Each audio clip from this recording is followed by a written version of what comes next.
दरिद्री आपलं कसंही जगायचं त्याला काय. 80% लोक संध्याकाळी जेवायला घरी नाहीत, इतकी भिकारी लोक आहेत. आणि खात्यात काय माहिती का, हायवेला जाऊन पिठलं पिठलं पिठलं 250 रुपयाला पिठलं आहे. आणि पूर्वी गरीबातला गरीब माणूस पिठलं खायचा. कोणत्याही गरीबाच्या घरात क्विक मध्ये होणारा स्वयंपाक कोणता?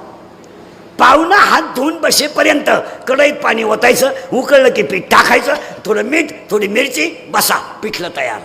आता कुटीचा बंगला, 25 लाखाची गाडी, आणि गाडी पिठलं खायला रोडलाय.